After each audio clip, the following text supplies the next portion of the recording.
Welcome. This is episode 36 of the Dance to Oneness podcast. And this week, our episode is titled Spirits of the Earth. And I have the beautiful, the wonderful, the magical Melanie Clampit here with me today. Melanie is an access consciousness facilitator, like a lot of my friends and a lot of the guests on the podcast. But Melanie is also a talk to the entity facilitator. And I've known Melanie for years, and I know that to me, she's like a fairy. She's like one of my fairy friends. I have a lot of fairy friends. I have some fairy friends, and Melanie's definitely one of my fairy friends. And today, I invited her on to talk about something that we both love to talk about, which is the spirits of the earth. So, welcome, Melanie. Thank you so much, Amy. I'm so excited. As much as I love to talk about the spirits of the earth, it isn't a conversation that I've had publicly very many times.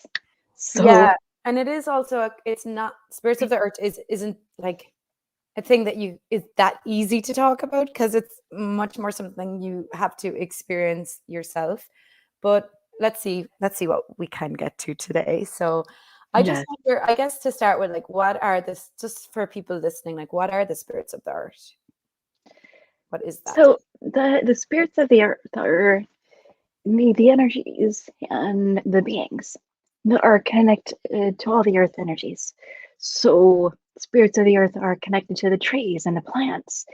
And we often try to define them and confine them. So we'll find a lot of spirits of the earth, in our mythology, in our fairy tales. So we talk about fairies, right? So a lot of times people go spirits of the earth, like the stuff you hear in those, fantasy tales. It's like, what if those are actually historic, recounts that have actually been diminished and sort of twisted over time?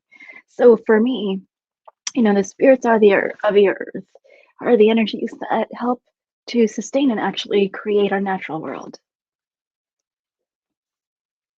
I love that. How about for you, Amy? Yeah, I mean, for me, they're like energies that are part of the earth's energy. And like I guess, like, I would have always been aware of the spirits of the earth without knowing that they were the spirits of the earth.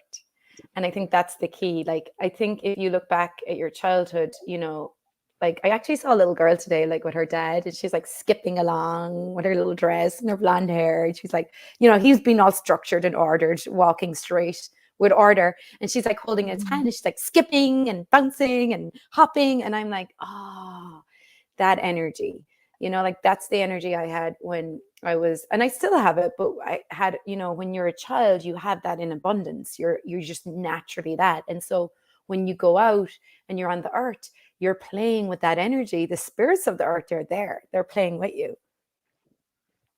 Yes, exactly. You just don't have a name for it, because you're a Well, child. Exactly. And it's such a natural part of our world, and a natural part of us actually having a body here on the planet. Right? So it's like breathing. If you were like, tell me about air. Yeah. What do you mean? Tell me about air. Yeah. I love that. The spirits of the earth are like breathing. Like, it's like the air. It's just there. Exactly, because without the spirits of the earth, we wouldn't have a habitable earth for our bodies. We literally, at least from my point of view, like, we actually require the spirits of the earth. If we didn't have them, it would be like, saying the fungi kingdom doesn't exist and getting rid of it. Like, the fungi kingdom, it creates and it sustains, habitable life on our planet, just like bacteria. So one of the things I love about this conversation with the founder of Talk to the Entities, Shannon O'Hara, is how she talks about the different, kingdoms in the spirit kingdom, including the spirits of the earth, being one of those kingdoms that probably we will discover. Science will discover it. And realize, just like bacteria, we've been interacting with it, and it has been a part of our health, our well-being, that is just part of, life on planet Earth. So what would it take for that, to show up even, sooner? And one of the things Carol says here in the comments is like, yes, energies that are part of the earth. This is why walking and being on the earth is such a priority. Yeah. And it's so funny because one of the things I wanted to say to you was like, I was like talking about today when I was looking at this conversation, which brings me back to the little girl, like skipping along. Like that was you as a child. You would go, like, I know for us, like growing up in Ireland, we would just be outside all day long, like all day, all night until it got dark. We would only run into the house if we needed to get a snack or something, And so we had this being and presence with the earth. We played with art. We climbed the trees. We built tree houses. We rolled around in the mud. And so we had this communion with the earth and the nature spirits. And I just noticed, like, in the recent, I would say, like, probably, like, I was looking at it, like, since social media came about. So I think social media really took off about 10 years ago, maybe around the same time smartphones came out. So I was looking at it and I was like, because I know there was social media before, but it wasn't to the same extent. And it really was like, I was like, okay, about 10 years ago when it really took over. And I was like, how much does that disconnect us from our bodies and from the earth and from being outside and being in nature? And so what has been your experience with that, Melanie? Well, I think technology has, played a big role in my life. So social media, but also just television in general. It's so many ways to distract ourselves from actually living and engaging with our natural world, right? And we see that with social media. We're even, I mean, I don't want to go into like a politicized conversation, but even noticing it in the separation between even being connected to each other and each other's bodies. So yeah, I mean, I think for many, many years with, television, with computers, with, what are those video games, all of that, we've slowly been sort of disconnecting more and more. And I have no idea why that is, but I do know we're really having to make a more conscious choice and a more active choice and going, no, I'm actually going to take this time, to be in nature. And I think for the majority of people, it's more about like, their health. Like I got to get out and move around. This is just good for my mental health. Not actually realizing that one of the things that's happening is they're actually reconnecting to some of the fundamentals of being and being, here with a body. They don't realize that they're actually including the spirits of the earth. And I wonder that some of the things I wonder about this is if people were more aware and actually acknowledging, then they were engaging with other, actual beings and energies, like what would change? What would be more available when more people actually choose it? Yeah, and if we did actually start acknowledging that we are engaging with spirits of the earth, even if it doesn't make sense to our cognitive mind, even if you don't physically like see something, but you're acknowledging the energies you're engaging with, how much do the spirits of the earth become more alive, more vibrant, more present, and come back to this world, Because a lot of the spirits of the earth we talk about in the spirits of the earth. The spirits of the earth, by the way, guys, is a specialty class of Talk to the Entities. And Melanie teaches it. I teach it. Shannon O'Hara has a 3-part series on it on her website. So it is it's an amazing class. But one of the things we talk about in that class is how the spirits of the earth, retreated. Like they were a big part of our world, but human reality, the history of human reality is everything that doesn't match human reality, we hunt out of existence. And so anything that is different, humans, kill it, destroy it, or try to make it into something that is like humans. And that's why, like the spirits of the earth, we have like this idea that they're fairies and they're little women, with wings on their shoulders. And we talk about in the spirits of the earth classes, like that's the humanization of the spirits of the earth, but spirits of the earth are actually just energies. So I wonder like how much those energies have retreated into the woods, the mountains, the lakes, the rivers. And if we were to be in more communion with the spirits of the earth and acknowledge them, like you said, Melanie, what would that create? Yeah. Well, and I'm going back to what you were talking about with social media.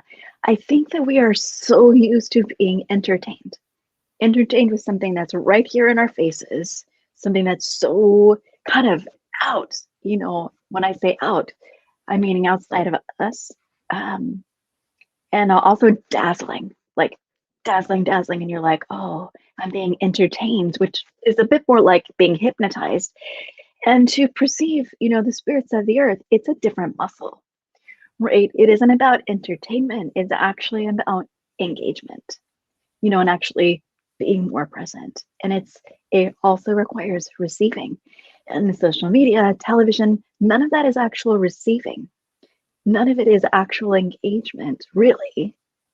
And there are some ways social media can be engaging, yes. But I think we've been working this muscle of having something show up and entertain us. That it can even seem less gratifying, to go out and actually start exploring the spirits of the earth or entities or anything like that, because it is so much more subtle. Wow. Holy shit. You said so much there, Melanie. That's amazing. Okay, so let's look at this. So first of all, like, that's brilliant what you said about social media. Like, you just summed it all up there brilliantly, because it actually, like, they even tell you on Instagram, like these marketing whatever gurus tell you, like, you need to entertain and educate when you do your videos or your whatever, your social media. If you're an entrepreneur and you're trying to grow your presence, your social media presence, your following, you need to entertain and educate. That's what they say. So you summed up brilliantly, like, social media is for entertaining, and Yes. what I've been looking at lately is the distraction. And you're so right, like, it's there, it's in your face. So it's so, like, you actually have to work now not to be distracted. Like, it's true. It's last night I was like sitting on my phone, scrolling through reels, and I finally kind of woke up and I was like, what am I doing? Like, what am I actually, is this creating anything in my life right now? And I was like, I didn't even think about it. I naturally just started scrolling through it. But it was totally from a space of unconsciousness and sort of that, checking out. I was like, I'm tired. I've been doing a lot today. So I'm actually going to just get on here and mindlessly scroll through. And it gives me a sense of relaxation. But when I look at that energy, it isn't true relaxation. And that's something we work a lot with and talk to the entities, is actually dropping barriers and relaxing, receiving. But it's an expansive, creative receiving relaxation. And I noticed this checking out is a bit more addictive, right? It isn't true relaxation. It's an illusion of it. An illusion. Yeah. Yes. Yeah. Exactly. That's so brilliant. And what you said there too, like, you said it twice now about what you said was, like, the first part, when you go out in nature, like, you walk and you start to perceive the spirits of the earth, it requires you to receive. Social media, there is no receiving with technology and social media, which actually we do a class at Right Recovery for You called Screen Got You Hooked. And one of the things that we talk about in that class is that technology doesn't care about you, but you have made it like it is, like, the people get in like, you're actually in a relationship with your phone. Like, you're in a relationship with your computer because you're on it so much. But, like, that thing doesn't care about you. It doesn't have caring for you. And so what you start to do is you start to substitute this thing with, like, oh, my phone, like, entertains me. My phone gives me this. But, like, does it really? Like you said, like, what am I creating when I'm here, like, distracted and scrolling? And I love how you said, like, when you go out in nature, you require to receive you, but it's so subtle that you dismiss it. Or, like you said, like, the other world, like the technology, the be on TV, be distracted, scroll, check out, don't be present, that is so loud and so dense and so heavy, and everyone's choosing that. And then you have Exactly. nature, Exactly. spirits of the earth. Like, And what's wild is that's the weird one, right? yeah, That's the one that they're saying, this isn't real. This is yeah, make believe. You get to be 5, 6, 7 years old, and it was cute when you were younger. yeah, But now you need to get to reality. So watch television, go on social media, because that is normal. That's average, and that's real. But not your connection with all of life, and the art, yeah, and right? nature, yeah, and the All of it. beings that inhabit it, yeah, Exactly. So it's like people say this, it's a return to nature. I'm like, actually, it's what if it's actually return to yourself? So for me, choosing to learn about the spirits of the earth, to reconnect with them, it's it is a return to nature, but it's a return to me, yeah, right? It's a return. So, when I was looking at this conversation, also, it was just looking at how when I chose to pursue consciousness, to live out. So when I first came to access consciousness, I was like, I realize I'm using judgment to separate. I know it's possible to not have judgment in my world. So universe, show me how to get out of judgment. And then I found this thing called consciousness. It was like consciousness includes everything and judges nothing. And this path has been nothing like I ever imagined that it would be. And one of the really big surprises to me is spirits of the earth, entities, all of these are unseen beings, and realizing that consciousness also includes all of that. So for me, realizing, gosh, if I'm really choosing this thing called consciousness, if I'm really going to choose to include everything and judge nothing, I can't exclude 90% of true reality, right? Which is unseen. Right? So yeah, I think that was one of the biggest prizes in how many of us are choosing oneness, choosing consciousness, but we aren't actually educating ourselves about so much of the world around us that we can't actually see. So I find that interesting that this is often excluded from a conversation in consciousness, which to yeah. me it's such a huge part of it. Yeah, and I love Shannon O'Hara. I quote this all the time because it's so true for me in my own experience. Like that, if you don't include the spirit world, like you will create like there will be massive sickness. Like excluding the spirit world leads to sickness, and you cannot have consciousness and not include the spirit world. Right. Well, and the other thing that I've noticed about it, and all the talk to the entities, spirits of the earth, is the more that I'm acknowledging it, even the tiniest little subtlety, like all of a sudden it's getting bigger. Like it isn't so subtle anymore. No, like I can perceive when someone's popping in, like it's getting more and more and more obvious and a lot even more fun, with that choice to acknowledge. And I was actually just in Hawaii on the island of Maui. And I've been having a lot of pain in particular parts of my body for a number of months. And I got there that day and I laid down to take a nap, after a day of traveling. And I could perceive the spirits of the earth working on my body. I could perceive the energy of the island working on my body in such a dynamic and very palpable way. I could feel different parts lighting up, vibrating, being touched. And I'm just so incredibly grateful for this information because I have dynamically less pain in my body after that. Like, how does it get better? How much of the discomfort and the pains, mentally, emotionally, physically, would we actually be able to decrease in our lives just from our willingness to acknowledge spirits of the earth and all of these incredible energies that I desire so much? And like literally, they live for contributing.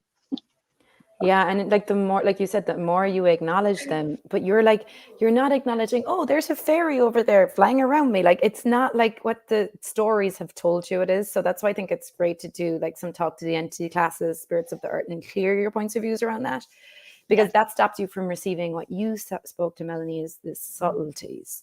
Like it's these subtle energies. And what I found before was that I would, I would dismiss all that and I would reject it, or I would come to a conclusion like, oh, like for me, like I get this like fluffing around my face and it feels like something's on my face, but there's not, like, and and before I would like dismiss that, or I'd be like, oh, something's on my face. But the more and more I acknowledge, okay, like, what is this?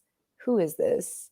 And the more I acknowledge and get to know the energy of the spirits of the earth, the energy of even the light beings of consciousness, the more I get to familiarize myself with their energies, the more their presence grows in my world. And, I went to Ann Arbor last year, which is a town in Michigan, and it's known for like, they have fairy doors, and like they have a whole like culture around fairies there. And the minute I got there, like the energy, like that, I laid on the bed, I traveled, I was kind of like, a little bit tired, and all their energies were just on my face, just like dancing with me. And I was like, oh, hi, just acknowledging them. It wasn't something I physically saw, but I had acknowledged enough before to now for it to become part of my, I guess, my library, my energy library. But before I would have sat there, I would have lied there, I would have been irritated, I would have been annoyed that I couldn't sleep. I would have started judging myself that I can't sleep. Why can't I sleep? Why is my mind racing? Rather than acknowledge, oh, there's all these beings that want to contribute to me and are happy that I'm here. And it's just, it's nuts, it's nuts because we're not willing to acknowledge the subtleties of energy. And then it progresses into this separation, judgment, rejection, and control. And one of the things too, I just wanted to mention was, I was in Denver this weekend in the city, and it was a bit tough on my body energetically. And since I came back, my body's like, go to nature, like, and I can hear it. And it's so interesting, just going back to distractions, how loud the distractions are, and I know my body's like, go walk nature, and now right before this call, I was like, I stepped outside and I'm like, I was going to go to yoga after this. I'm like, no, I'm going to go to the beach. I'm going to go walk the beach, because it's so interesting to know, like, hear what your body is asking for. No, it will create greater for you, but yet still the distractions are so loud. So loud. Yes. And I get that we really have to work with coming out of that distraction.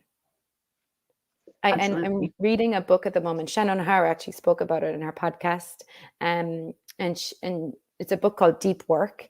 And it's a kind of a book about this, like, of how distracted we are, answering our phones, answering emails, messaging, all this stuff. And it's taking us away from the deep work that we came here to do and be. Absolutely. Yes, absolutely. It's when you talk about that deep work, in relation specifically to the spirits of the earth as well, and we've done Shannon's, 3-part call, and one of the exercises, that you can do is actually like connecting to a tree or a bush or a plant, and you just ask for the nature spirits, and for you, like maybe one that looks like it might be suffering a little bit. And you ask to engage and create with it for the benefit of that plant. So I did it with this palm tree, the place that I used to live. And then I forgot about it. I asked, I paid attention, and then I forgot. And I'm sitting out there having a cocktail one evening with the person I was living with at the time.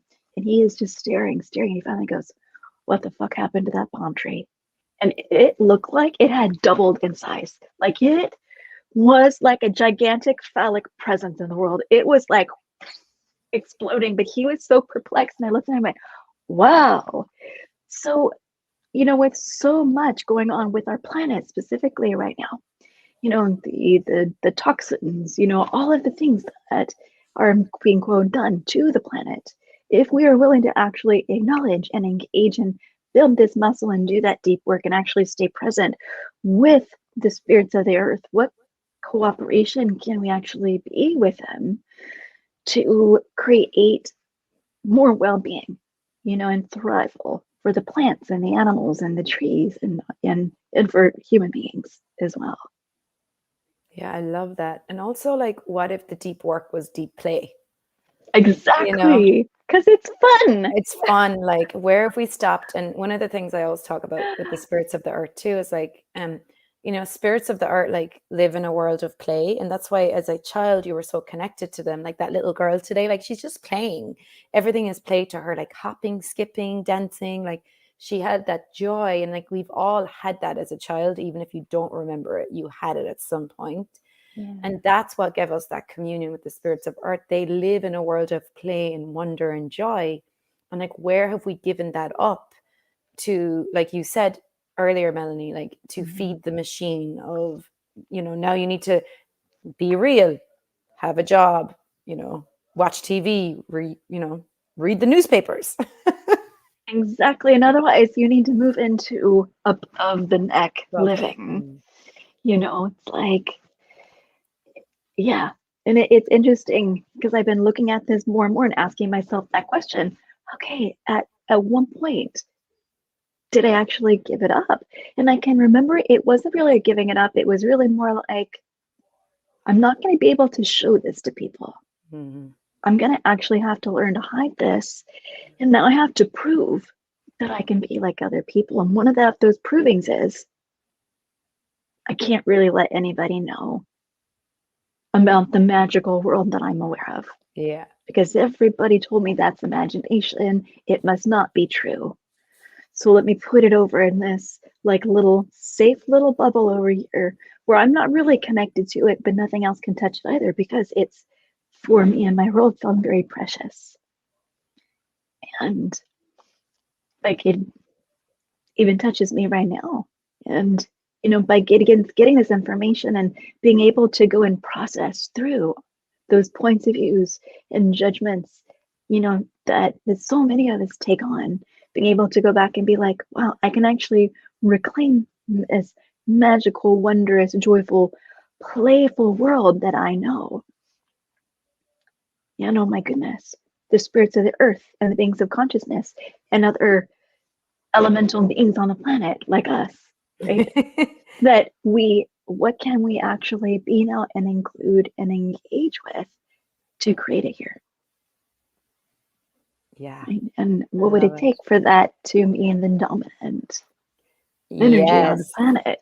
That is my ask. That is one of my targets. That's one of my asks for being here. Is like, what would it take? What would it take for that to be the dominant energy? And what's interesting is I also see it when people treat one another with an intensity of kindness, an intensity of inclusion.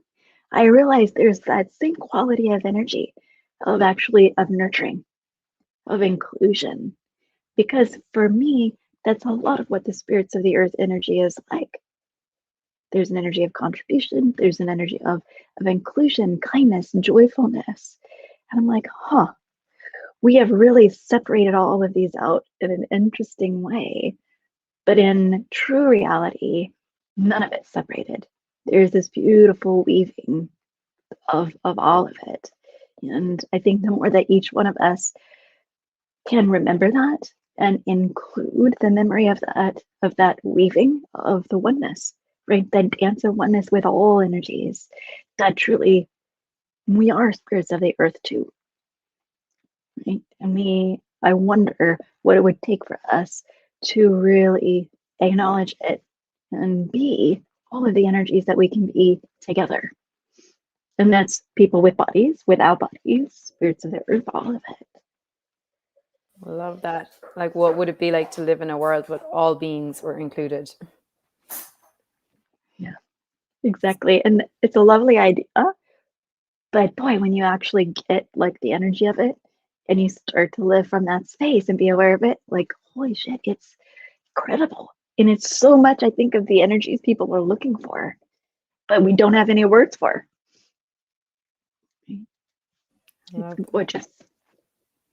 So, Melanie, is there any classes that you have coming up that you can invite anyone here listening to or anyone in the future if they want to learn more about talking with entities, playing with spirits of the earth? Have you anything? I don't have anything up on the schedule at the moment. I'm still kind of getting beginning of the year planned out. But, if you would like to learn more about me, if you're watching this and see some of my upcoming classes, it'll be at heartseasewellness.com. And you can read more about it and see what's coming up. I do have a group exploring access consciousness tools with Melanie, and that's often a place that I'll put new things that I have coming up. Amazing. And I know I put your website up in the description too. And you've done some like free tasters to talk to the entities. They're probably on your website too. So if people want to go and learn more about that, go check it out. Yes, definitely. Well, thank you for joining me today. It was a lovely conversation. I'm going to go walk the beach now and play with the spirits of the earth. Love it. Thank you, Amy. And thank you for everything you're creating and being and the invitation, that you are. Oh, thank you, darling. Yeah. Well, thanks for coming, and we'll have you on again maybe another time. We'll see what else we can chat about. Thanks, everyone, for being here. So many possibilities. I know. Bye for now.